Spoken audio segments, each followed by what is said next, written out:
De dos principalmente, uno que es la anfotericina B y el otro que es el metronidazol, que está dentro de los derivados nitroimidazólicos.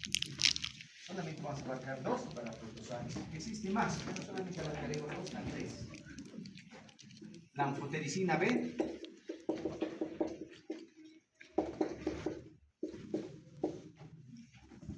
el metronidazol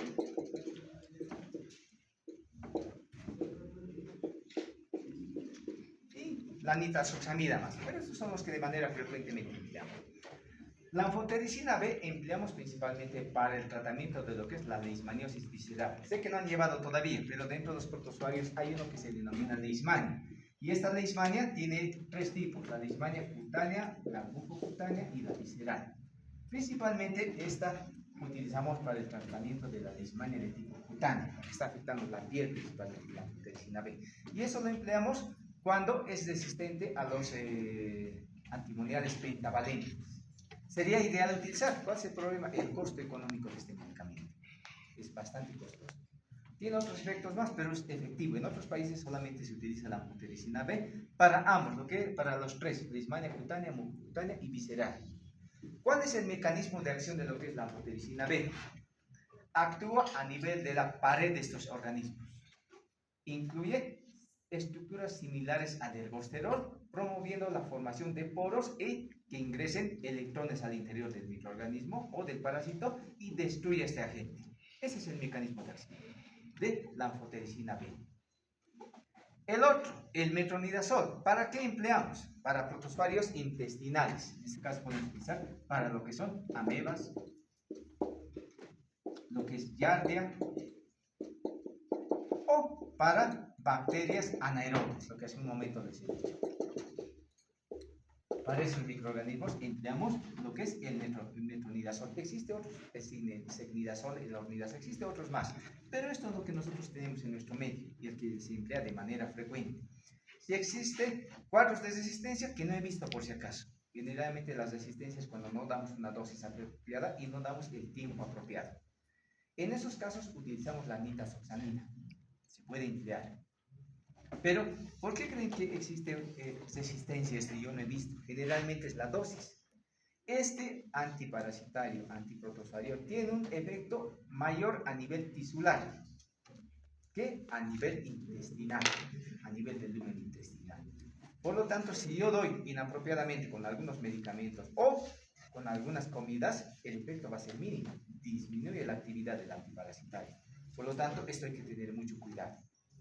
Mejor si damos una hora o 2 horas antes o después de la ingesta de alimentos, que no es de muchos alimentos, y el efecto va a ser mejor y no van a observar la supuesta resistencia al metronidazol por si acaso. Pero empleamos para estos microorganismos.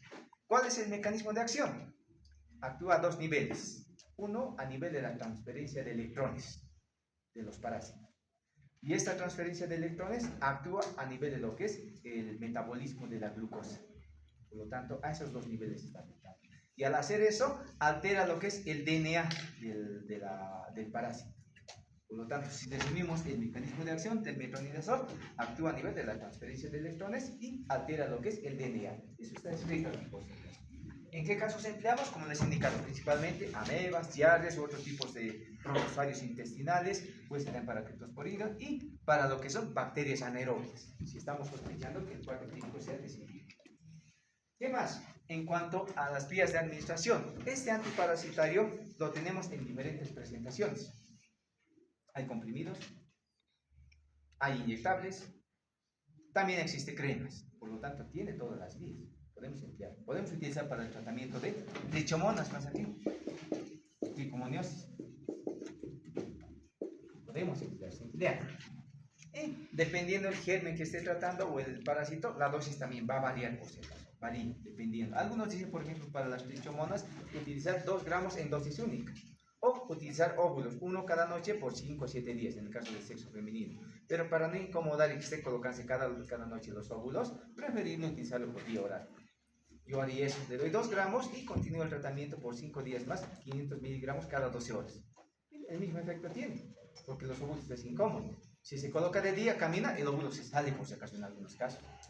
Me he puesto en la mañana y se ha salido. Me dice, pero señora, por eso le he dicho que se coloque en la noche cuando usted duerme. O duerme parado como gallina. No, no, por lo tanto, ese efecto tiene por ocasión algunos medicamentos. A la larga va a depender de ustedes. Los textos recomiendan otra cosa. Depende de cada uno. Eso es en relación a los metronidazolos o derivados metronidazólicos. Vamos directamente a lo que son los derivados metronidazólicos. Aquí vamos a hablar de lo que es el albendazol, lo que es el mebendazol,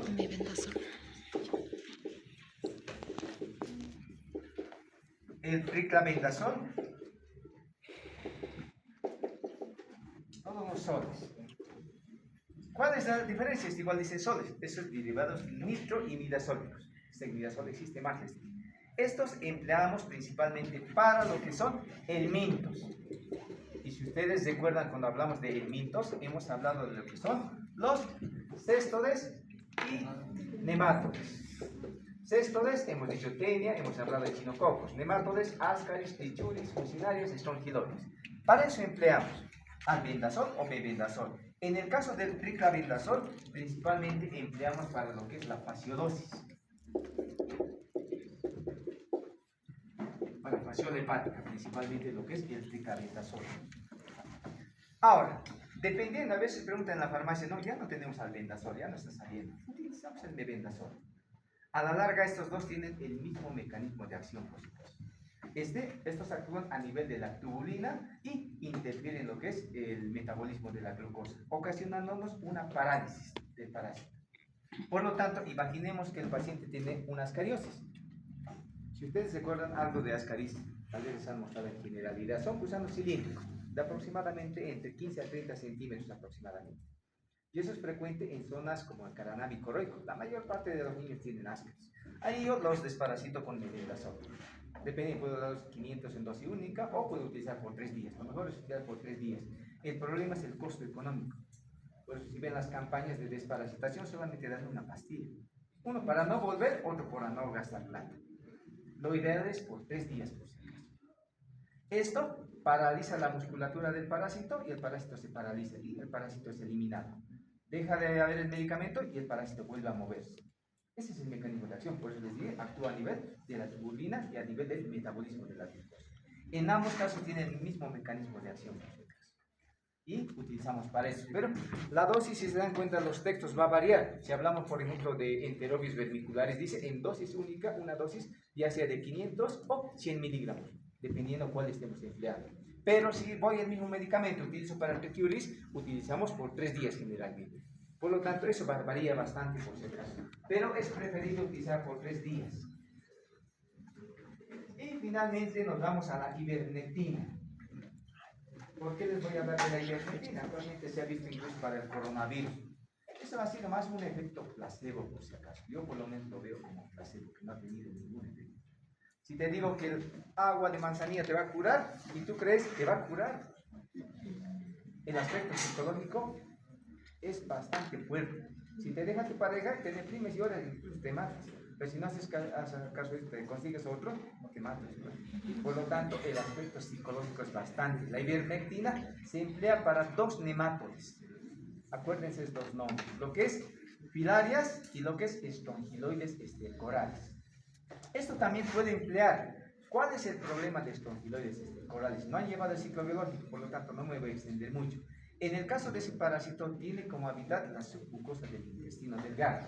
Si hacemos un dibujo del lumen intestinal, para que me entiendan, ¿por qué empleo la ivermectina y no utilizo el albendazol, el mebendazol? Ya tenía que utilizar por más tiempo si utilizaba para el tratamiento de ese parásito. ¿Ustedes recuerdan? Histología, estos son los enterocitos. Luego abajo venía la submucosa y aquí la capa muscular. En el caso de ese parásito, la hembra partenogenética tiene como hábitat aquí la submucosa del intestino delgado. Y los anteriores antiparasitarios tienen un efecto luminal. ¿A qué me refiero esto? Que solamente tiene efecto a este nivel. O se absorben y tienen un efecto sistémico. Pero la mayor parte es a nivel luminal. porque Ascaris y disfuncionaria están en el lumen intestinal, por lo tanto tienen un buen efecto el albendazol y el albendazol, pero no van a ingresar aquí. Y si paraliza la musculatura, pasa el efecto y el parásito va a volver a reaccionar, porque no le mata, les dije, ¿no? Solamente hace una parálisis de tipo espástico. Se queda el parásito, deja de tomar el medicamento y este parásito nuevamente vuelve a vivir. En cambio, no sucede lo mismo con la ivermectina. La ivermectina ingresa al interior. Por eso empleamos para el tratamiento de estrongiloides pectoralis lo que son filares de ivermectina. Por eso es que empleamos ese esquema, por si acaso. ¿Alguna duda? Hemos terminado en 45 minutos. ¿Dudas? Si no tienen dudas, todo el material les voy a enviar, ¿ya? En PDF para que puedan leer todo lo que